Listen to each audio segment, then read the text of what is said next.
Hello everyone and welcome back to the Lingua Loom. Today we're going to start another episode of the Tracing the Critic series, which is Allegory of the Cave. It is companion episode of Plato's topic. So prisoners chained since childhood, a far shadow on the wall, mistake for the whole reality. So it is about that, written by philosopher Plato. Source text is the Republic Book 7. So speakers are Socrates and Glaucon. Let's move and start this topic. Before starting the topic, please do like, subscribe, and share, and do comment as it means quite a lot for the channel. So this is a picture that represents the whole allegory of the cave. As it is said that shadow, which is perceived reality, what prisoners think is real. The prisoners are ignorant souls that are kept bound and unaware of the real world. Whereas puppeteers, illusions makers, people or forces creating illusions. And then Plato said that someone has to go out to see the real world, which is form and truth, eternal, perfect, and unchanging.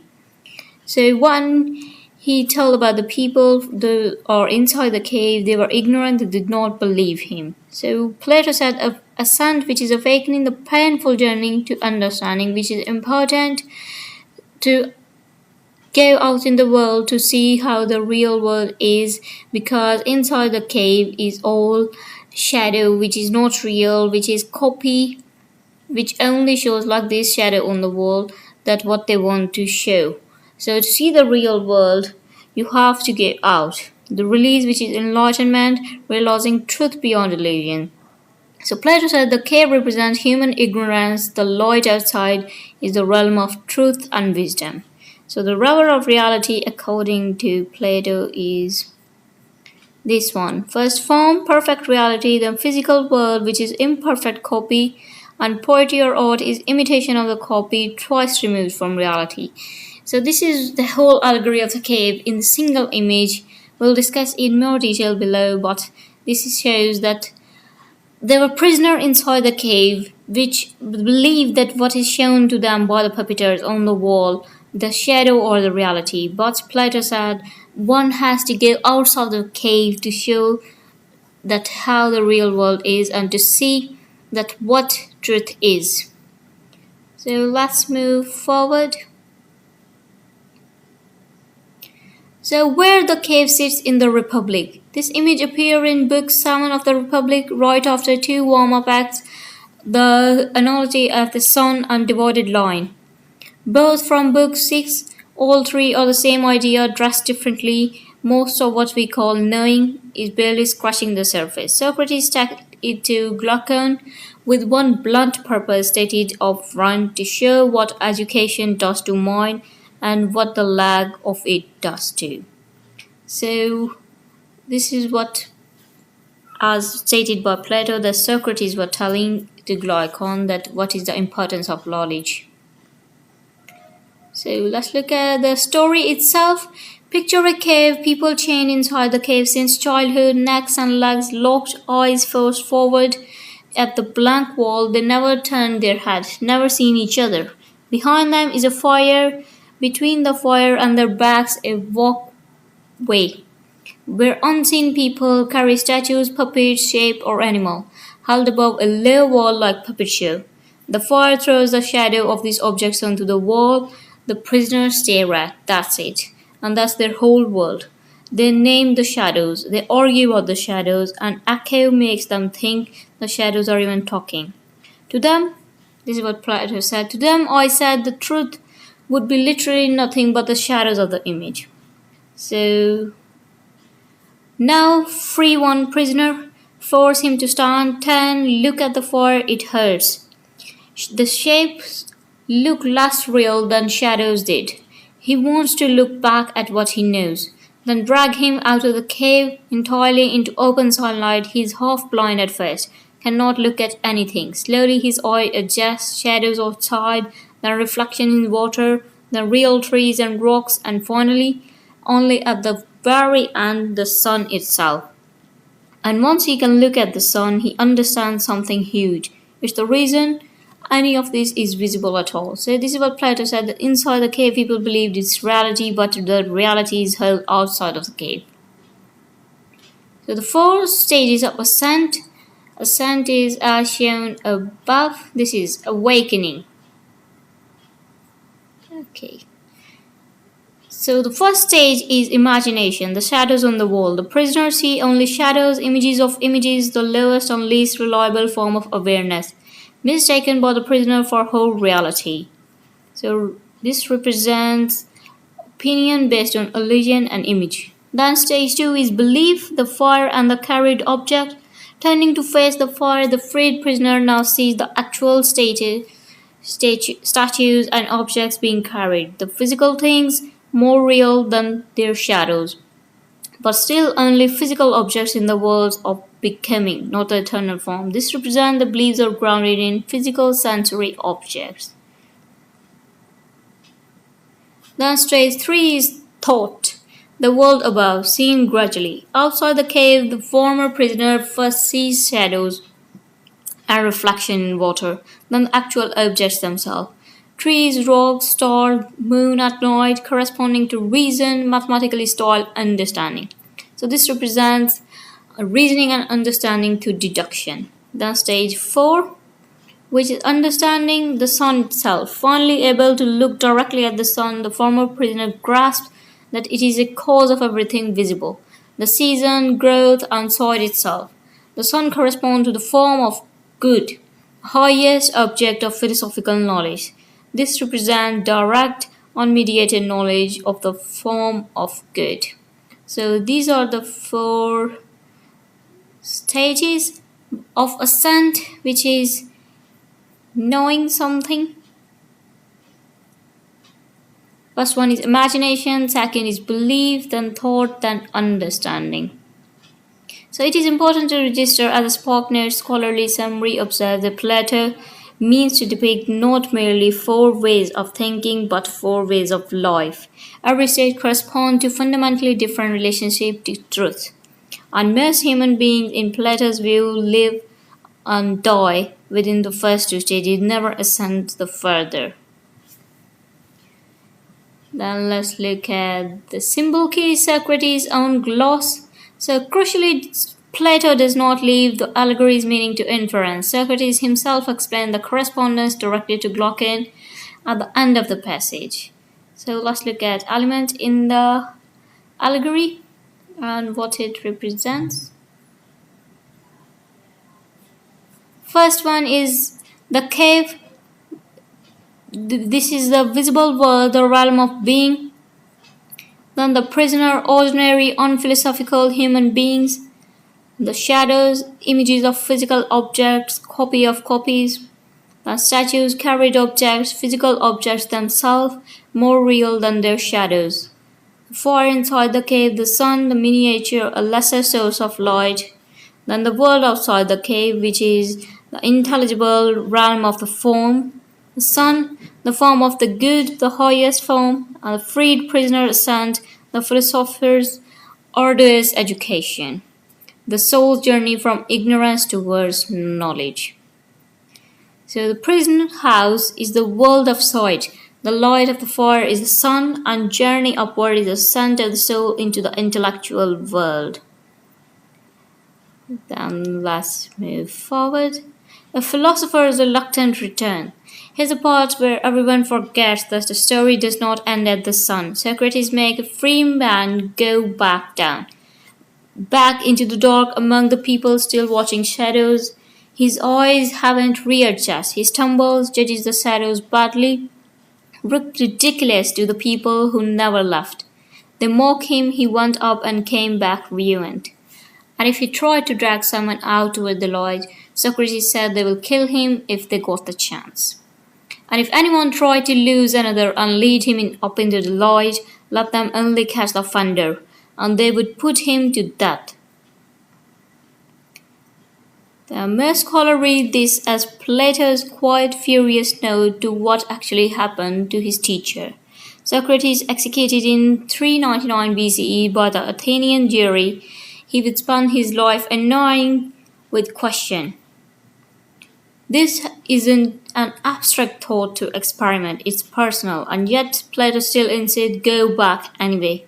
Philosophers who have seen the form of the good does not get to stay up there mediating. He owes the cave dwellers his return, which is exactly what Plato wants philosophers, not politicians running his ideal city.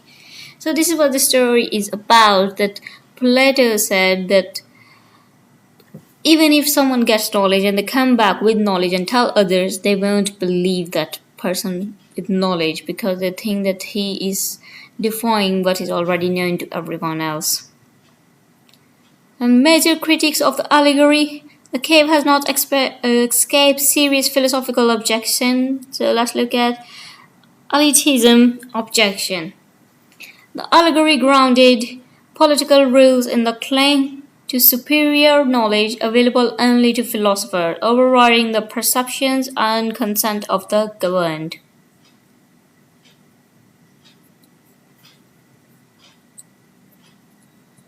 Okay, the Policy Institute analysis identified this as a most common objection.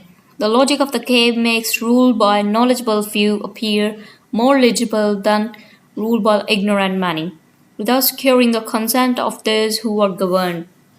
This may undermine individual autonomy since it assumes philosophers know others' good better than those who know about it themselves, and overrides prisoners' own perspectives and value without their agreement. So this is elitism objection, which says that philosophers too much knowledge is not required. Everyone's have their own opinion and they're knowledgeable in their own way. Then comes Karl Popper's totalitarian charge. The 20th century's philosopher Karl Popper identifies Plato's ideal state built on the epistemic hierarchy the cave allegory establishes as the fundamental totalitarian project designed to arrest all political change. In the Urban Society and its enemies, Popper argued that Plato's vision of philosopher king ruling through superior knowledge of the form amounts to an anti-democratic, closed society model, one that treats political and social change itself as a corruption to be prevented rather than a legitimate feature of free societies. Academic surveys of case scholarship note that this reading remains one of the most influential and contested responses to Plato's political philosophy. So let's move to the third critique, which is the Deus ex machina of compulsion. The prisoner liberation and ascent are achieved entirely through external force. He is dragged out against his will. Many critics see this as a fatal flaw, undermining the allegory's amount of how genuine knowledge is acquired.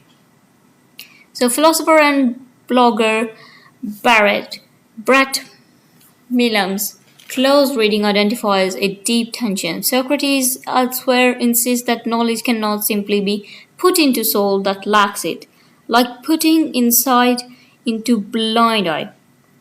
And yet the entire mechanism of the prison liberation in the allegory lies in exactly this kind of forced external imposed transformation. If genuine understanding cannot be compelled, the allegory's central narrative device, compulsory dragging towards the light, appears to contradict Plato's own broader epistemological commitment. So this is another critique which says that even the cave of allegory, the person who gets the knowledge is forced to get the knowledge because he's forced to go outside of the cave. Then comes the fourth critique, which is recent scholarship has drawn attention to the institution of slavery implicit in the cave's imagery of chained, immobile bodies, and what this might suggest about the social conditions underlying Plato's amount of philosophy itself. A 2017 article in Theatre Survey, Cambridge examines how thinkers such as Alan Badiou and Jacques Rancière have read the imagery of chained prisoner against the historical reality of slavery and unfree labor in Greek polis, arguing that the allegory structure may reproduce rather than merely critique certain hierarchies of society that produced it. This represents one strand of more politically and historically situated engagement with the text. So these are the four critiques. Let's move forward.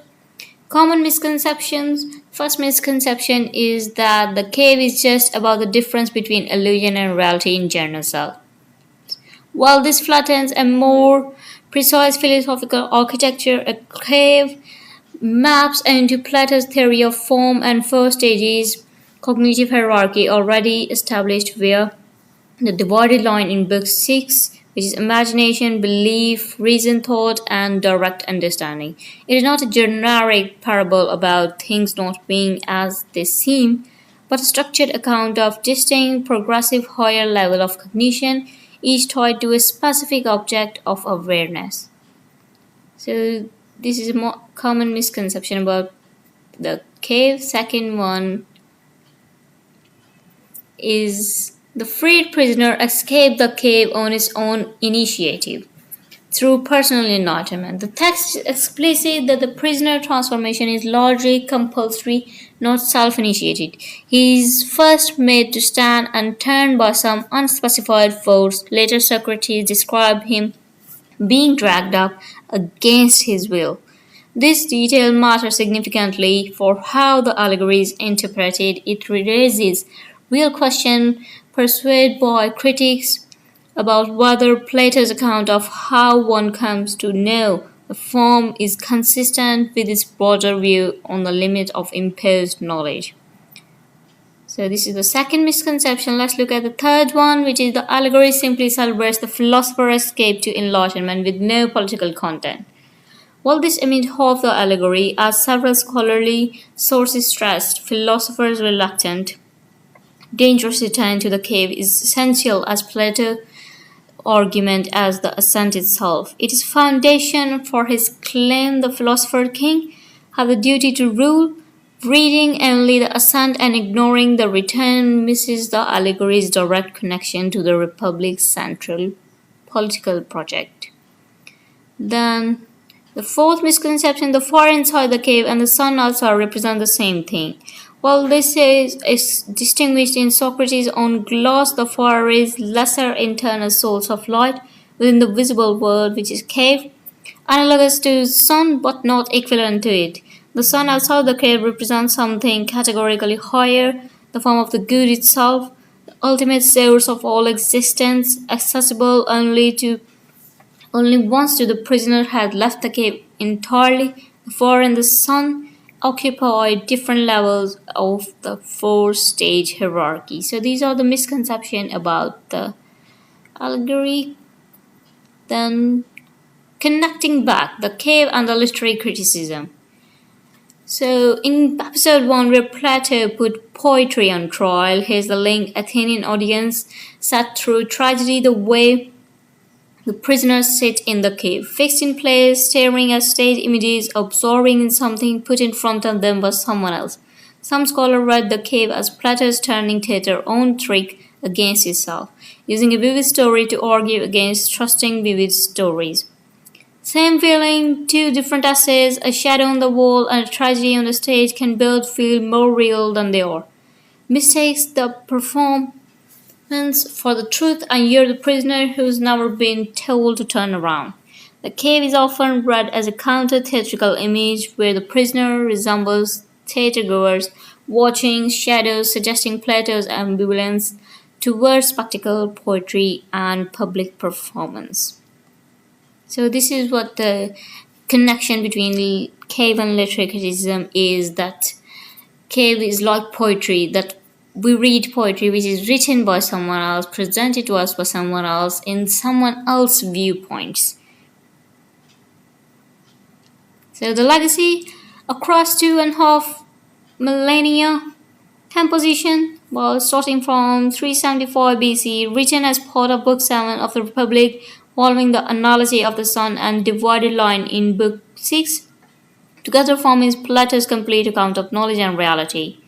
Then coming to Aristotle, Antiquity, critical engagement begins. Aristotle, Plato's own student, engages indirectly with the cave's theme of appearance and reality, criticizing the separation of the form from the sensible world, even while retaining Plato's basic concern with the gap between perception and genuine understanding.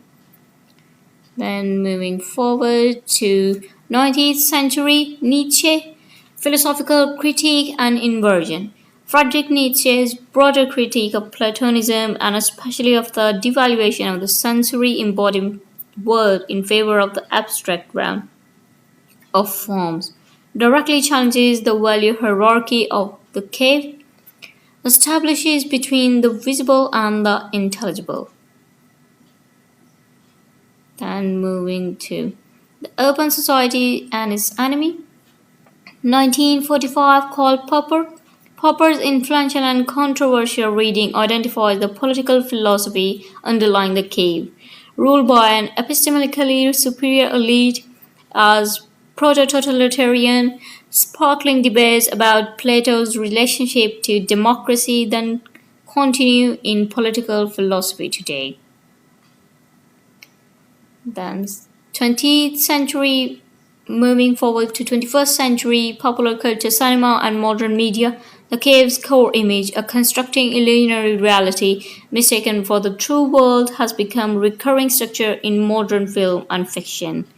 Demonstrating, as an academia use survey notes, the allegory's ongoing relevance in introducing human subjectivity, freedom, and social culture shadows that obscure truth. And present contemporary area which is continued use in education and media literacy. In an area of information abundance and misinformation, the cave is frequently evoked as a framework for critical thinking about media, propaganda, and the difference between superficial appearance and verified understanding, precisely the kind of shadow judgment Plato warned against. So this is the legacy starting from 375 BCE leading till to the modern world, which is using education in media literacy. So these are the references from there the data has been taken. You can pause and check them and read them in detail if you want to. Then let's move back to up for just a glimpse of a summary to understand the whole topic. Okay, just a bit of scrolling. Okay, got more. Wait a second. Okay, Plato's allegory of cave, which is that you are prisoners. What he said in simple time, we're just looking at the summary. That we are prisoners and of reality that is presented by someone else, and we only see what is shown to us, like this shadows on the wall. And if someone wants to gain true knowledge, one has to escape from that what is shown to them and move away from all of that in pursuit of knowledge and see what the reality actually is. So this is about poetry, as not just poetry. At that time, poetry, I said it before too, poetry was the basis of literature. Now there are a lot of literary genres as like drama, novel, short stories, and many other. So he said that even now in modern days, like how it is analyzed now, that one has to not just see what is presented to them, one has to observe that what can be and what is available to them and why something is presented to them. So they have to understand, so to know that what is the true wisdom, what is the truth, and what is true knowledge. And so it is also taken as allusion to what happens to Socrates, that he released himself from the chains and go outside and learn knowledge when he came back, like what he was given a poison. So he said that when you come back with the knowledge, nobody will believe you and they will execute you for your knowledge or banish you from the masses. So that's what the allegory of the cave is all about. I hope you understand it. Thanks for watching. Do like, subscribe, and share, and do comment as it means a lot for the channel. Thanks for watching. Have a good day.